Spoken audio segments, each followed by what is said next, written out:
啊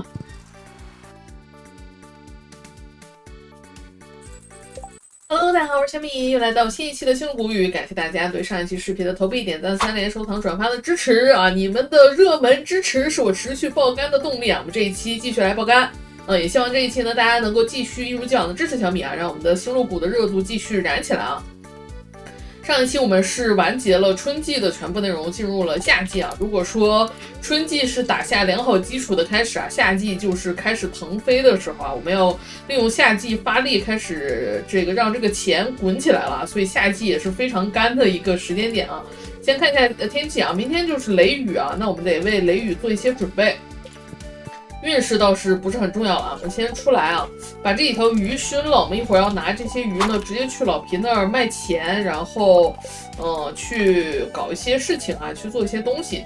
我们先把这个东西收一下，把今天会用到的东西拿出来啊，锄头、斧子啊，这些应该都会用到。煤，我们把这个铁、活水晶我们练4个吧，然后再稍微练一点。我看我有多少铁啊？这是11加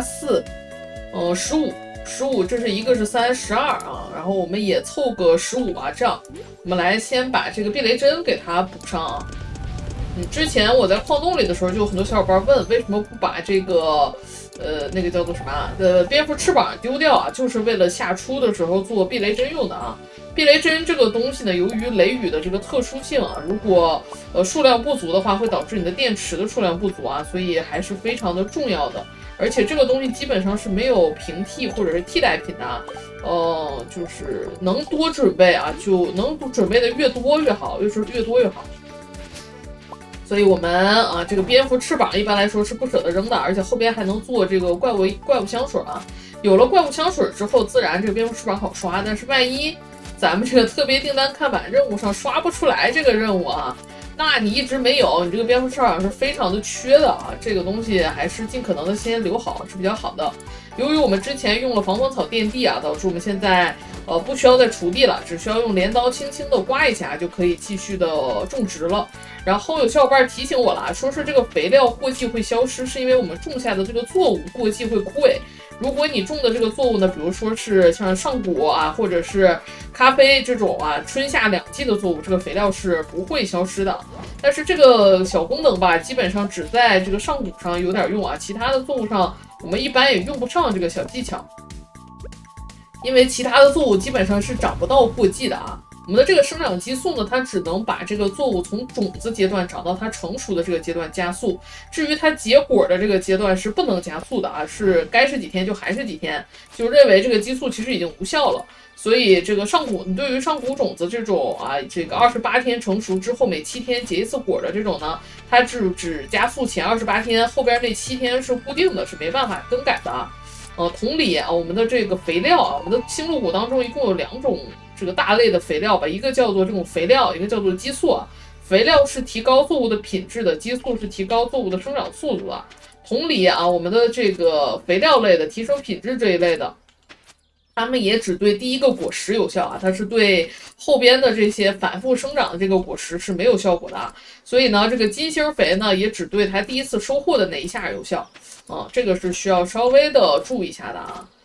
说白了，这种多次收获的作物，作者觉得很强了，没有必要再去用肥料加持了，也算是有一些道理吧。我们桶仓好了，我们现在刮这个牧草就能刮出这个稻草来了。我们把这边收一下，刚好也等这个皮埃尔的商店开门啊，我们直接就出门采购啊。然后整个夏季啊，我们刚才说了，是我们资金腾飞的一个这个时间点，或者说是我们积累原始资本或者原始爆发的这样的一个最关键的时间点啊。所以整个夏季我们都会面临着一个最大的问题，就是挣钱，如何挣更多的钱啊，将是我们最大的一个问题啊。然后夏天呢，我们的挣钱手段基本上就是2类吧，一类就是还是靠炸矿，但是炸矿呢，它的限制比较多。一是它对于运势有一定的要求啊，你运势实在太差呢，去炸矿的成果不会特别好啊。另一个呢，就是它对于这个初始的资源有很高的要求，比如说料理，比如说这个比如说炸弹啊，再比如说等等的楼梯啊，这些都是有要求的啊。但是我们如果不满足的话呢，就会比较难以启动啊。蝙蝠翅膀还有44个，差不多还能够啊。好，差不多了，我们准备等这个鱼出来吧。我们把这个避雷针摆一下。避雷针有一个作用，就是可以压草啊。什么叫压草？这个牧草呢，长在这里是会被动物逐渐的吃掉的啊。但是呢，你如果用一个或者是栅栏或者是避雷针这样的东西压在这个草上，这个东西如吃啊。这个小动物觉得它吃到了，但实际它没吃到啊，它就可以把这个牧草就一直保留下来，这样可以极大程度的上的省草啊。它觉得它吃了，实际上它没吃着啊，就是这样的一个方法啊。所以我们可以用这个东西来压草，放到这里。这个东西甚至可以代替你的外边的这个围栏的啊，所以也可以用来这个把这个围栏敲掉，就用避雷针当围栏也是可以的啊。我们这边再烧一点煤，没有煤了啊。10点50了，我们得抓紧走了。走之前记得拿东西啊。我们今天除了买种子以外，我要升级一下我们的金斧子。上一期我们说了，我们探讨了一下这个整个第1年夏天就这个满10级全精通全10级的可能性啊。想实现这个呢，最难的还是这个采集等级，也就是砍树啊。所以斧子是最先要面临升级的。至于这个镐子吧，其实我们在炸矿的时候也体验到了啊，影响有，但是不是特别的大。我反而觉得这个钢镐子和金镐子相比呢，它最大的差别在于，那个什么的差别啊，在于下矿的差别，在刷铁矿的时候，我们这个铁镐子挖铁矿的时候要挖2下，我们的金镐子只需要挖1下就能挖到铁矿了，所以跟平常的刷矿的效率反而有关一些啊。好，我们把这个东西卖掉啊，然后我们买一个苹果树，这个东西4000块钱啊，这是用来献祭的。然后我们要留1万块钱，所以种子呢，我们要稍微的那啥一点买。我们先买一下我们必须的，1个西红柿是必须的啊，然后5个辣椒是必须的，10个小麦是必须的。这些花卉类的种子，因为我们现在1.6版本有那个混合花卉种子是可以不买的，我们可以靠那个东西来啊，就可以省下这个种子钱啊。啤酒花1个是必须的，然后玉米5个是必须的，向日葵也可以不买啊。好，我们还有1700多块钱，那我们可以稍微的再补一点啊，因为辣椒和这个玉米我们是要有金星品质的，所以它能够收获的比较多的话，金星品质会比较容易啊。我们买成8个吧啊，买成8个。这个玉米也买成8个啊，然后剩下的钱呢，甜瓜我们有9个了，其实差不多了，可以不买，剩下的我们可以都买蓝莓啊。甜瓜再补一点也可以，补了甜瓜，金星甜瓜可以用来送礼，但是没有也无伤大雅，无伤大雅。我们优先买蓝莓吧，我们先买5个蓝莓，10个蓝莓，好，10个蓝莓差不多了，我们再买几个甜瓜。再买几个甜瓜，好啊，就这样啊就可以了。哎，我们就这钱留的就是刚刚好啊，就不多也不少啊，就这样了。然后我们就去铁匠那边啊，去把这个斧子升级一下啊。其实我们现在很缺煤啊，所以我今天会优先的去把这个煤窑炉的献祭给做掉啊，再拿一个煤窑炉回来，我们用木头来烧煤啊。等煤窑炉拿回来之后呢，我们就不去买煤了，煤还是贵啊。我们这边煤150一个，我们用木头来烧呢是100块钱的成本啊，要便宜很多啊，所以尽可能的还是能省则省啊。我们这里就坐这个车回去了，因为我们今天也不会再出来了，我们就不要马了，马就留在这儿吧，我们赶紧去干我们的农活啊，今天的活还是挺繁重的。然后呢，播种之前呢，我们先看一下我们有多少的这种普通的种子啊。包括这个啊，这个小麦无所谓啊，这400个是给他的，这边这是10啊，10，这是20，30，45啊，45个，那我们就做45个金星的这个肥料啊，初级肥料。当然我们煤窑炉献祭，在我这个混合献祭里是要用到树叶的啊，所以我们还得留够500个的数量，我们稍微的看着点。45个能不能做出来？做不出来啊，能做43个，那就做43个就好。这个就先搁里啊，然后木头继续炼啊。好，然后有了43个这个肥，我们先把这个肥施掉啊，然后我们施肥的时候，在没有模组的前提下，我们原版的话，尽可能的还是把这个东西放得大一点啊，因为这个肥料吧，它这个特别的不好看，尤其天黑了之后啊，尤其是在我们施这个高级生长激素的时候，特别难以看清啊，所以放得大一点不容易漏啊，你否则我们的这个结构它不是很规整啊，它不好找，究竟哪里漏了哪里没漏啊，它不好找。好，我们优先把需要高品质的东西啊种下。我们的玉米、我们的辣椒是需要高品质的，所以要种在这种肥料上，让它尽可能能结金星啊。当然，它只影响第一次啊。然后啤酒花比较挡路啊，我们就放在最边缘啊，避免挡路。然后甜瓜我们也可能金星的拿去送礼比较好啊，所以我们甜瓜就种在肥上。然后就是这都无所谓啊，蓝莓其实也无所谓，那我们就这些就随便吧啊，剩下的就比较随意了。这些都能种上就种上，种不上也没关系啊。然后是蓝莓，应该是差2个种子啊，我们差2个肥料嘛，然后这2个种子我们就要随意的种在这里啊。然后我们就开始施这个生长激素了。生长激素呢，我们就一点点施啊。我的建议呢是一点点的施。有小伙伴提了一个小技巧啊，就是你右键摁住了，然后你人物路过这里的时候。你可以看到啊，它就可以施肥啊，但是呢，你看我这就把咖啡给施上了啊。但是我个人觉得呢，对于施肥这种精细活啊，还是这么手来控制会好用一些啊。到后边对于那种一致洒水器的时候，我们再用这个技巧啊，就是右键摁住啊，通过人物走路的互动来实现的这种快速的方式吧。你看我这是不是又多播了一个啊，我又多播了一个，哎呀，我浪费了2个肥啊，那我会有2个杨桃长不出来了，我好气啊！赶紧，时间上倒是还来得及啊。这个咖啡我都不想要了，我觉得还是杨桃重要一些啊。生长激素给咖啡没啥用啊，没啥用，锤了啊！哎，你一锤一下，这个肥是不会消失的，地还在啊。我们还可以用这个地方来那啥，那这样我们只浪费了1个肥啊，还可以吧？这边就没施上，可以看到啊。好，剩下的时间呢，小米去精细播种一下啊，这比较耗时间，我们就稍后回来再给大家看。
哇，好难受啊！莫名的对上了，就说明有一个地方没施上肥啊。但是坏消息是有一个地方没施上肥，好消息是我们刚好有一个激素它是不够的啊。那这样反正后边也是32对32，也是无所谓的。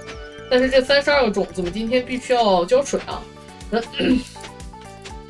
时间应该还来得及，我们一会儿还要去献祭啊。我们把这边的地除一下。种子应该是不是啊？这个地应该是有富裕的，多余的地呢，我们之后有了那个混合花卉种子，我们就用来种那个花卉啊，因为花卉也是很重要的，一是送礼，对我们来说现在最主要的就是送礼啊。好，我们浇一下。呀，不应该先浇的啊，应该先施肥。浇了之后更不容易看出来哪些地湿了，哪些地没湿啊。Few moments later. 好，搞定了，我们走啊，赶紧去献祭啊。10点半啊，收拾一下身上的东西。哦，那我们一共401个杨桃种子的话，会有2个没有施肥，2个长不出来啊，那就也没关系吧。这10个小麦种子我们不用种啊，为什么？我们一会儿再说。我们先拿出500个树叶，10个蝙蝠翅膀，我苹果树还没种呢，这个等会儿再说啊。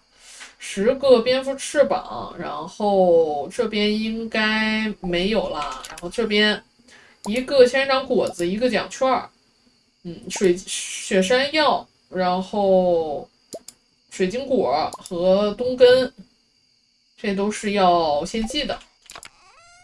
然后这边这些鱼都是要献祭的，还有蘑菇，还有别的吗？可能还有一些在矿洞里啊，有一些在矿洞里。好，我们走啊，去献祭。我们趁着这个献祭的时间点呢，也跟大家总结一下我们这个档可能的献祭的最大的瓶颈在哪里啊？我们先去矿井把这个东西拿一下，这边应该还有啊，比如说这个要酿一下才是啊。白枣忘拿了，但是没关系吧。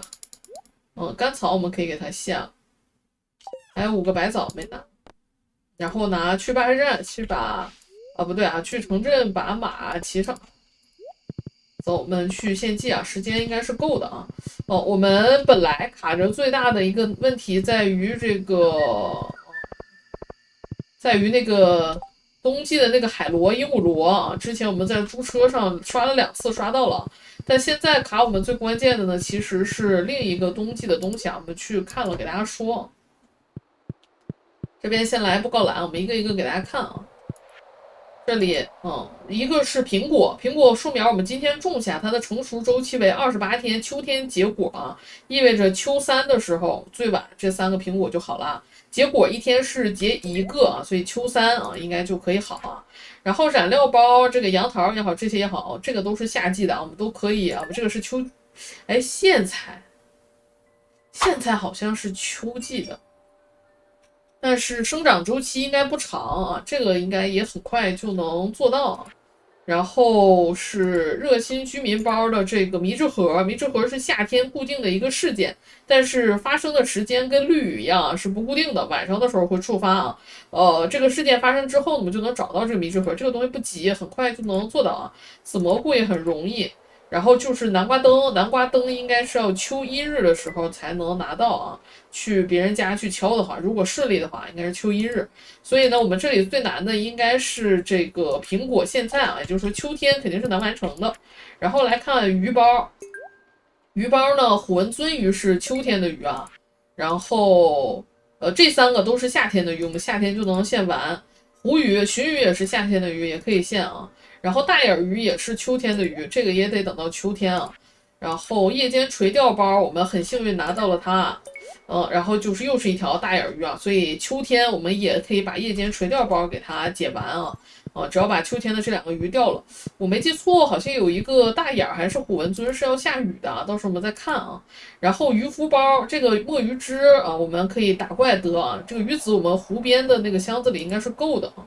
然后秋季作物包，我们最长的一个秋季作物就是这个，因为山药我们拿到了啊。这个夏天就能种出玉米，茄子很快6天还是5天我忘了，西兰花是8天，也就是说最晚秋8的时候，我们秋季的这个作物包就能献祭完成啊，最晚是秋8啊。然后其他的包括这个酿酒师包，我们很快夏天肯定可以做啊。高品质里这几个啊，当然金星茄子可能会有一点卡我啊，但我可能秋初的时候要种很多的茄子，为了确保能第一次收获就出金星茄子啊，这个的确是需要注意一下的。其他的啊，就是目前看起来最晚就是秋8啊，以及就是西兰花熟了的时候，我们这个温室就可以解锁啊。然后黏糊糊包这里我们献了，把这个煤窑炉拿了，这是我们今晚的最主要的目标啊。然后野生药材，这个夏季觅食能找到啊，这个也很容易找到啊。然后白枣我们已经够了，然后夏天收集这个啤酒花就可以了，也很容易啊。然后其实最卡我们的整个目前献祭最卡我们就是这个冬青树，冬季种子是种不出来的。如果这个东西猪车不刷的话，我去查了一下啊，也去跟这个极限群里的小伙伴们讨论了啊。如果猪车没有的话，没有什么很好的获得途径啊，所以冬青可能是卡我们的。它就如果这个东西没有的话，就是冬天的冬一日啊，最晚是我们能开江岛的时间，也就是完成献祭的时间啊。这个是最后的一个卡点吧。也就是说，温室秋天啊，最晚秋8的时候应该可以开，然后其他的应该是理论上秋天都可以完成啊，就剩这个冬青树啊，这就是我们后边的一些这个时间节点啊。那意味着什么呢？如果秋8的时候我们把温室打开，我们意味着还需要一大批杨桃的种子去完成这个温室的种植啊。另外呢，就是如果开了江岛，我们还需要一大批的杨桃的种子去完成江岛的种植啊，这个都是要提前考虑的啊。否则你要是没留够钱的话，没有足够的种子去种杨桃，是非常的亏的啊。这个要考虑好啊。然后我们去把这个苹果树种了。这个苹果树呢，我是打算种在我们的蘑菇洞的那个位置的啊。这里不跑了，我们就走下去吧。这边刮一下啊，让我们之后来的这地方快一点。这个树呢，果树跟其他的树不一样啊，它是要求我们周围的一圈的格子里都是没有东西的啊。然后果树是可以贴着墙种的啊。我们可以给它种在这个位置啊，周围的8个格子啊，墙不算啊，墙不算，可以种下就可以啊。如果它种不下来，就说明有东西阻挡啊。能种下来之后，你只要确保它周围这一圈格子里不要生长其他的，比如说杂草呀这些东西就可以了啊。蘑菇竟然收过吗？好，这个果树我们也种下了，就静等秋3的时候啊，来收3个苹果就可以了。还剩下10个小麦啊。夏天固定是有2场必下的雨的，一个是夏13，一个是夏26号啊。当然这是 1.5 版本的时候啊。1.6 版本应该是这2场雨没变啊，这2场雨应该是保底的雷雨啊，是给我们玩家去积累电池用的，是用保底的雷雨机制啊。然后现在版本呢，我们还增加了一个绿雨，绿雨是必定夏天下的，也固定只下1场啊，所以理论上来说呢，我们夏天最少3场雨。我们的这个小麦跟我们的那个防风草一样是4天成熟啊，所以有了这3场雨保底，只要再额外下1场雨，比如说我们明天就下雨，对吧？只要额外下1场雨，它就能长出来，所以它不需要洒水器啊。好，完成播种啊，我们睡觉。好，夏季的第2天，我们再看一下明天的天气啊。明天就是晴天了啊。看一下今天的运势，今天运势不错。运势是会影响我们获得的电池的数量的，运势不好，你获得电池会少啊。所以雷雨天运气挺好的，其实是一件很好的事儿啊。虽然对我们今天来说运气并没有太多的用处，因为我们今天要去钓鲶鱼啊。我们把这个熏鱼机以及这个玻璃杆、鱼饵机都带着啊。然后今天没有任何的钱啊，没有任何的钱就没有任何的羁绊。但是我们明天得凑够1万块钱，明天我打算去升级金镐子啊。工欲善其事，必先利其器啊！我要先把这个能升级能准备的东西准备起来啊。这个果干可以再酿一个，然后剩下的就可以卖掉。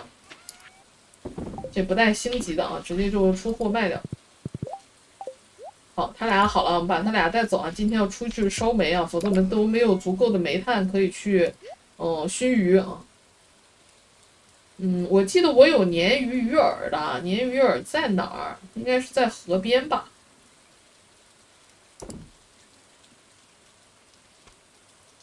可能是在河边啊，不在河边就在矿洞啊。我们先去看一眼矿洞啊，就是用最大的时间去钓鱼，反正我们也没有斧子。我这边能捡2个夏季觅食啊，我们给它捡掉。然后今天晚上固定会发生一个事件啊，星露谷有很多随机事件在夜晚会发生。今晚的随机事件是地震啊，会说什么有一些岩石被挪开了啊。没在这里啊。那鲶鱼饵估计就在河边了，那我们得去河边拿一下啊。因为我们今天钓鲶鱼的位置不在河边，夏天正经来说河边是钓不出鲶鱼的。要想钓鲶鱼呢，必须去往神秘森林啊，也就是说你要不就卡位进去，要不就是有铁斧子已经把神秘森林打开了。垃圾桶还是要翻的，毕竟鳗鱼就是这么翻出来的，对吧？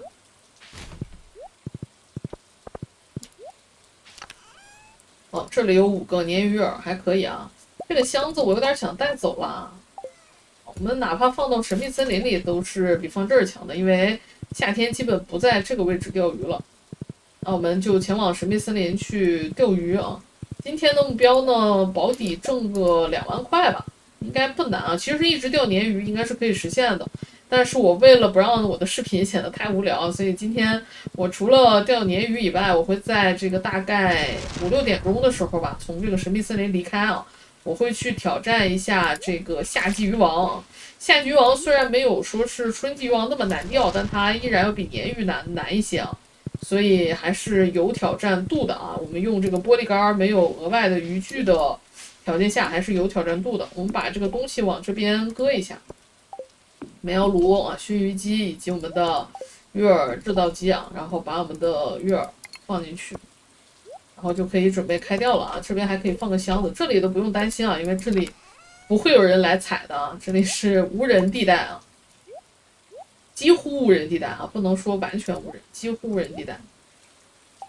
好，我们就钓鱼啊，看一下，没问题啊。然后这个池塘金星点在这个石头附近周围的这一小圈啊，你只要抛竿抛到这个石头的附近就可以了。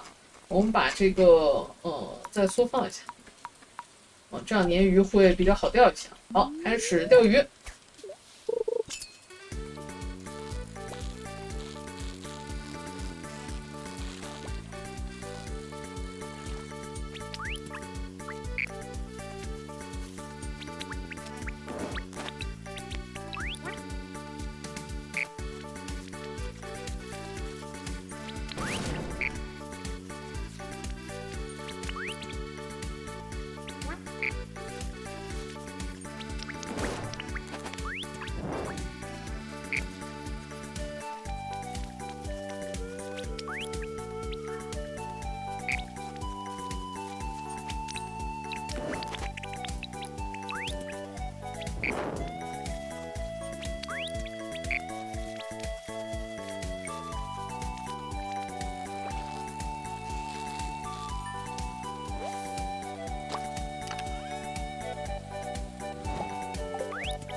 好，时间差不多了，我们收一下东西啊，准备去海边。我要去钓这个夏季渔王啊，钓到一个古代种子。红月鱼是神秘森林里的特产鱼啊，这个鱼只有神秘森林有啊。然后如果你是正常的普通献祭的话，应该是要献祭一个的。我们这里因为是混合献祭啊，我们反而不需要啊。一些没用的东西可以先搁在这里啊。其实这2个暂时也可以搁在这儿，反正没凑够5个嘛，也不去献祭啊，先搁在这里省得占格子。这儿还有一个，但是不捡了，不浪费这时间了，下次来再捡啊，反正早晚还得再来。6点开始呢，海边就可以开始钓出这个紫色的这个大海参了。大海参是我们夏季这个最赚钱的鱼啊，要比我们的鲶鱼更值钱一些，只是它的时间比较短啊，只从晚上6点到深夜这样的一个时间点才有。所以我们现在就去海边啊，并且我还打算去钓这个夏季渔王，用这个玻璃竿啊去挑战一下。不一定能成功啊，跟这个宅男对一下话。宅男不好遇见啊，遇见了就对一下话。哦哟，这海边这不是影响我拔鱼竿的速度吗？但是这也得弄啊，有好多谷物我们还没有凑齐啊，这蚯蚓还是得挖的。要不就都捡一下。夏季渔网的位置固定在右边的那个码头啊，一定要修了这个桥才可以啊。然后夏天还有一个很难钓的鱼，就是我们的，我看看东西要搁进去啊。夏天还有一条很难钓的鱼，就是这些鱼饵就不带了，就是我们的章鱼啊，章鱼有小春季渔王之称啊，它也非常的难钓。一本书啊，铜墙铁壁不错。然后这个 NPC 是下雨天才会在这里出现的啊，它是用来买这个美人鱼吊坠的啊，这个东西是用来跟 NPC 结婚用的，有个古老的护符啊，只有你跟别的一个可结婚的 NPC 的好感度满了之后，你才能在这里买啊。然后它只有下雨天才出现，不捡了啊。别的时间你是找不到它的，意味着我们只能在最晚在秋季啊，也得去来找它了，因为冬天是不下雨的。如果你想结婚的话，否则你整个一个冬天都没有办法求婚啊。铜墙铁壁加1防御啊，我们直接量子阅读把它读掉啊，然后把这个鱼饵机和这个熏鱼机放下。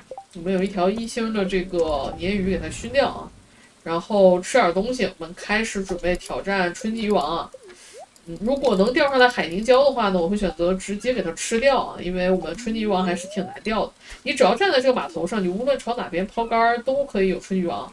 这有一水泡啊，但是有了熏鱼机之后，我个人觉得水泡的优先级远没有这个高品质高啊，所以我们还是最好能把这个鱼竿抛到深水区啊，因为高品质的这个鱼带来的价值远比，因为它熏鱼可以那啥嘛。这个水泡的话，有一个海凝胶，那么直接就吃掉了啊。因为这个水泡会显著的提高我们上垃圾的概率啊。如果我们用比如说像是大海参的鱼饵啊，或者什么鱼饵，你用这个水泡钓的话，我个人感觉垃圾的产率更高啊。哇塞，这么听话吗？老哥，我有点，我不夸你了，鱼哥，我错了，鱼哥，可以，漂亮，哇塞，哈哈。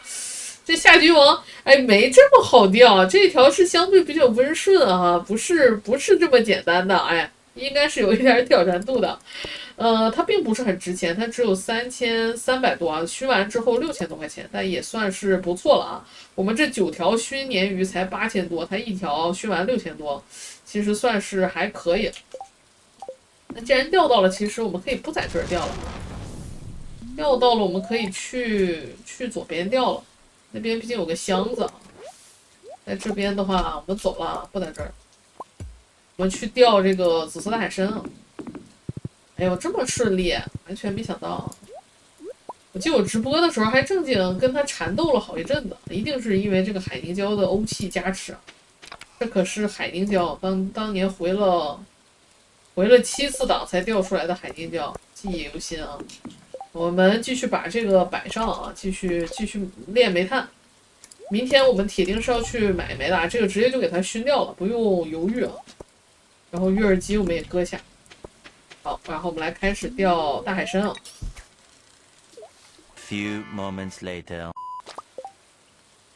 好，时间差不多了。哇，威力晚上钓鱼钓到这个点儿才回来，真是敬业啊！其实威力可以去给他送个礼，因为他的6星好感度还是挺重要的啊。虽然我现在很缺钱，但是我仍然决定送你一个金星鲶鱼啊，他特别爱鲶鱼啊。然后他说我挑战了这个绯红之鱼，就是夏季渔网啊，我们把东西往里边收一收啊。这个大海参鱼饵我们就搁到这儿了。我们今天这是7个大海参啊，这还是大海参上钩的比较晚。要是它上钩的再早一点的话，能拿到更早啊。熏鱼机和鱼饵机我们就不带回去了，明天我们还要来海边钓鱼啊。初始的这个时间点，钓鱼的收益的确是最大的。我们会把很长的时间花在这边啊，我们就只带这些东西回去。好，我们回家，今晚要早一点点回去，要把这个鱼出货。明天我们要去买煤炭、买铜啊，我们有很多的橡树树挂可以补了。然后煤炭决定了我们能不能继续熏鱼啊。捡到一个吃的，不小心小蓝人了，没办法，那明天肯定是体力比较低啊。但是现在咱们不缺食物啊，缺的是时间。食物这个东西不重要啊。今天晚上我们还会触发这个什么的剧情，温泉的剧情啊。我们先把东西出货。大比目鱼直接就出了啊，没有用。这个熏飞红鱼啊，我们也卖掉6000多块钱啊。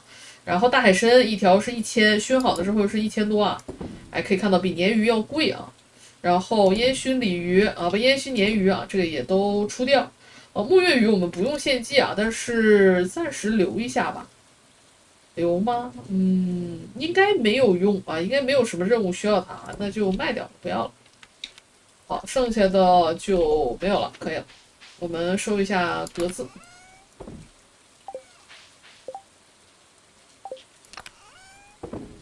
这里直接把这个古代种子种下啊，看种哪儿啊？哎呦我的天！这些刚种下的这些季节种子不太舍得啊。不太舍得直接就给它挖了，主要是我也分不清谁是谁了。这个应该是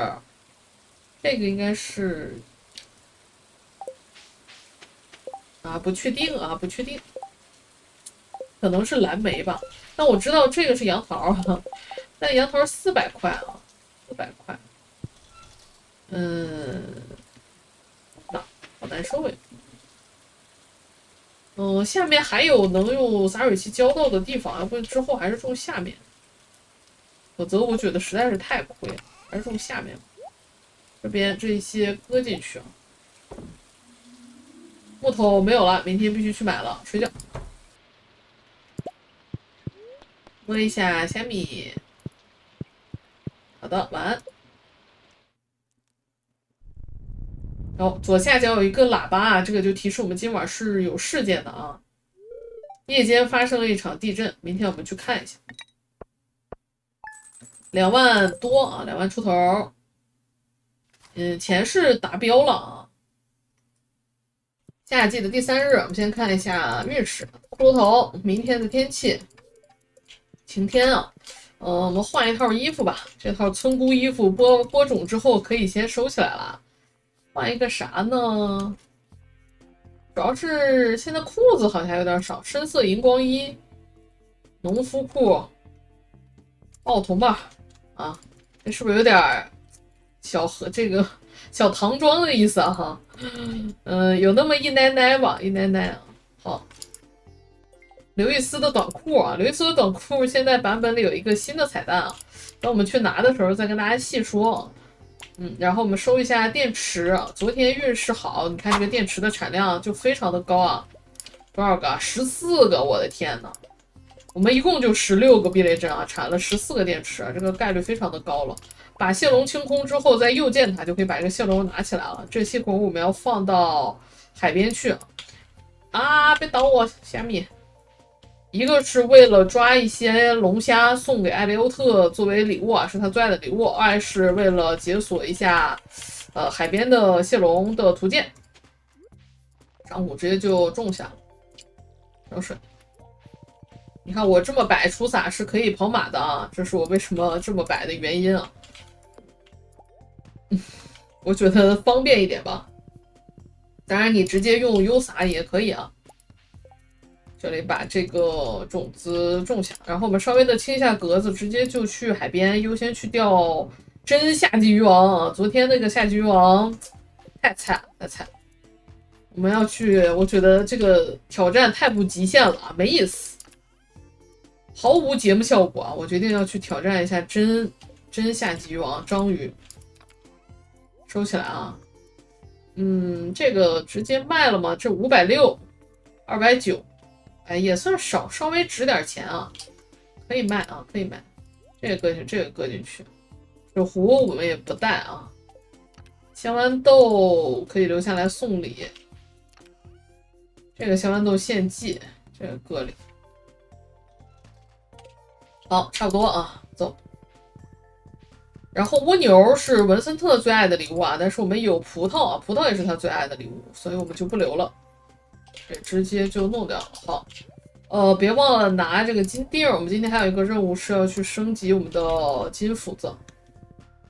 优先去钓鱼啊，钓完了章鱼回来，我们再升级啊。章鱼1点钟就没有了。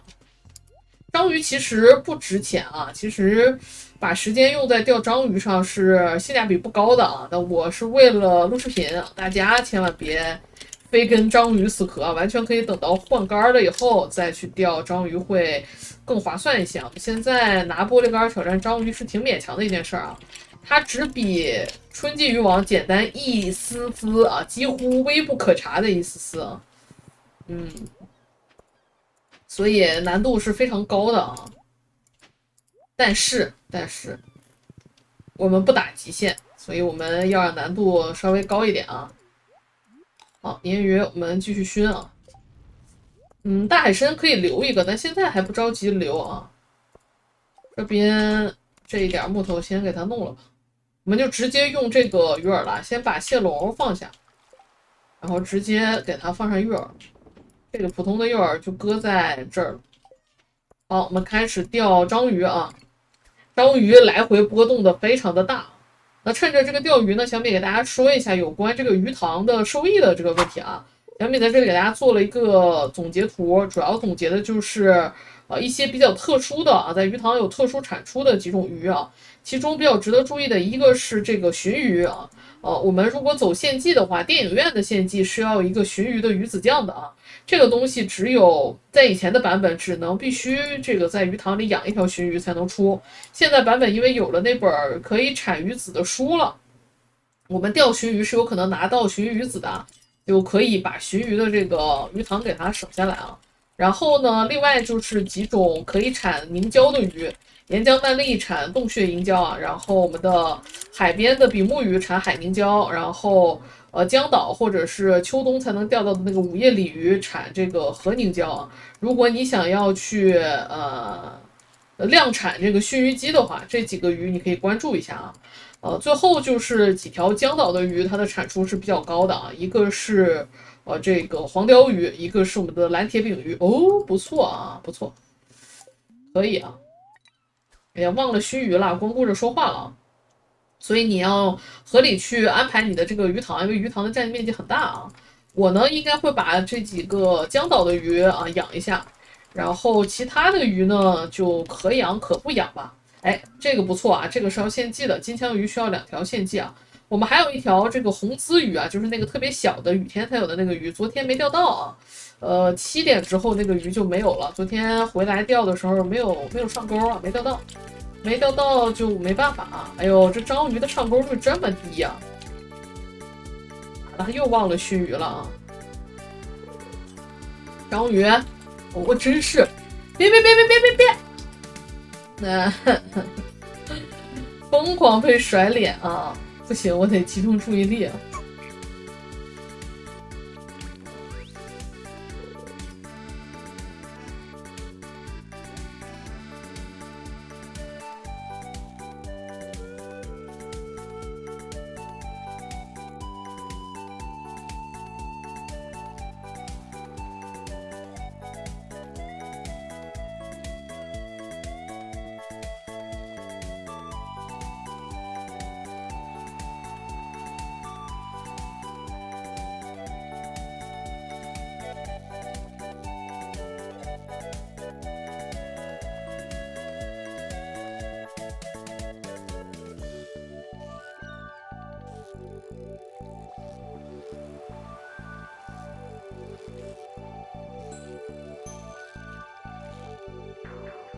啊！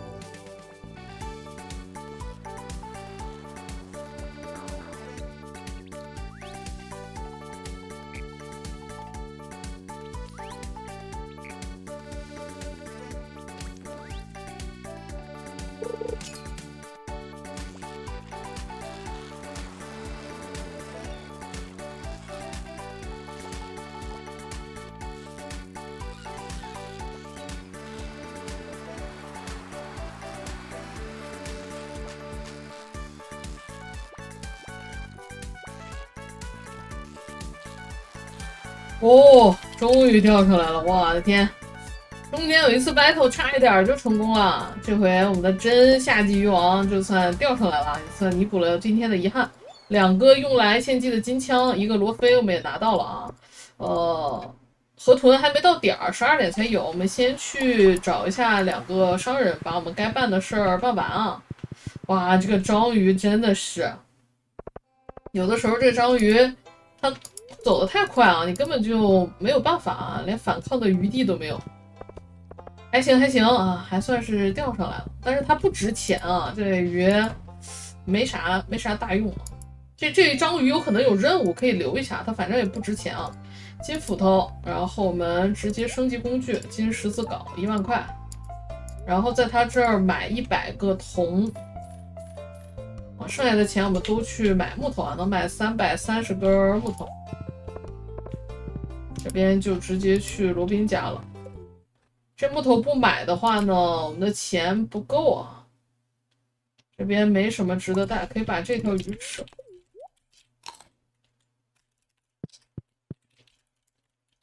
这个木头不买，我们的煤不够啊，差太多的煤了，所以还是买一下啊。这边树长起来了，可以砍一下。这树密种的树就是长出来就得砍啊，否则旁边的树就不长了。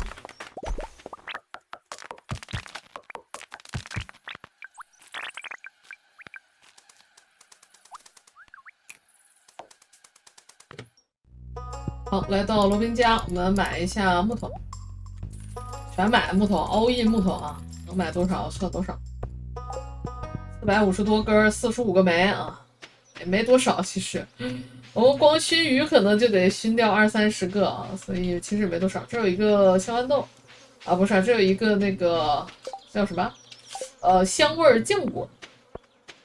先不捡了，我们优先去钓河豚。河豚跟鲶鱼的价格是一样的，还是比较值钱的。河豚只有在中午12点到下午4点有，而且为了解锁图鉴，我们也应该把河豚钓上来，然后直接晚上就钓这个紫色的大海参，然后在海边熏鱼啊，就是我们接下来剩下时间的主要内容了。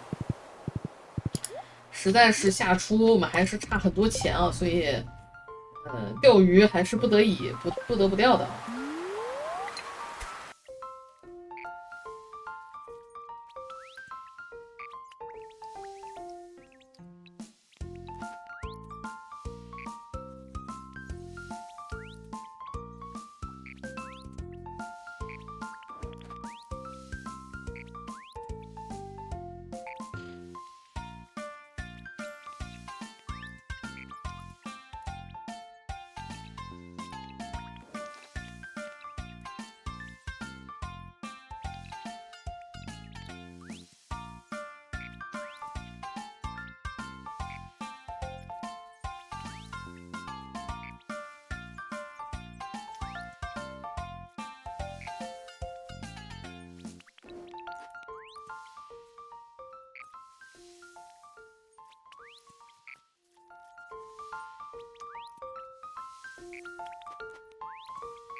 时间差不多了，我们回家啊，看着自己的格子啊，一定要有格子，否则机器掉海里了就亏大了啊。我们回去，这边是多少大海参啊？我之前出使带了一些啊，应该是6、7条啊，差不多这样的样子吧。有这个鱼饵之后，真的是能钓上来的这些鱼的数量特别的多啊。但是讲道理呢，这些钱其实还是不太够，还是不太够啊。然后这个精装全是鱼饵，如果在以前的小米啊1.4、1.5的小米，肯定会把这个东西直接卖掉，卖掉是500块钱啊。但现在我个人觉得，当我们有了更高等级的鱼竿之后，这个东西会很重要啊。这个东西能提高我们的鱼的上钩速度，还是挺厉害的。我们先留一下，这边大海参卖了，然后比目鱼直接就卖了啊。不值得熏啊。然后金枪可以卖一条，卖一条1星的啊。然后红鲻鱼用不上啊，你可以说之外有任务的话可以交一交，但是我个人觉得就不留了啊，这些就卖掉。然后我们来收一下身上的东西。金枪鱼这是用来献祭的，哎呦没有格子了啊，我的格子了，应该去博物馆捐赠一波了啊，装不下了。这都装不下了，我们把种子拿出来啊，这个也是献祭的，这个也拿出来，然后这个也是献祭的，一个紫色大海参留着给后边的节日，然后这些搁进去，包括这个鱼籽啊，这个章鱼留一下吧，毕竟它这么难钓啊，它实在是太难钓。熏鱼机我们放下，继续熏海参。铜我们拿出来烧一下。下边的这些树挂啊，早就该补了，但是我们现在可能木头不够啊，木头还得再去买，等这一波钱出来还得再买木头。然后煤窑炉也得继续烧，煤也不够。再有其他的。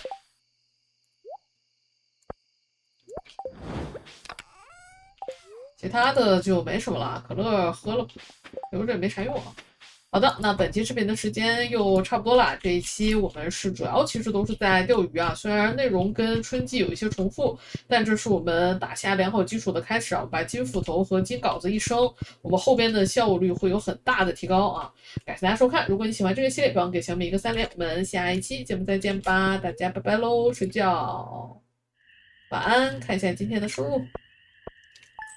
18000多啊，不到2块钱。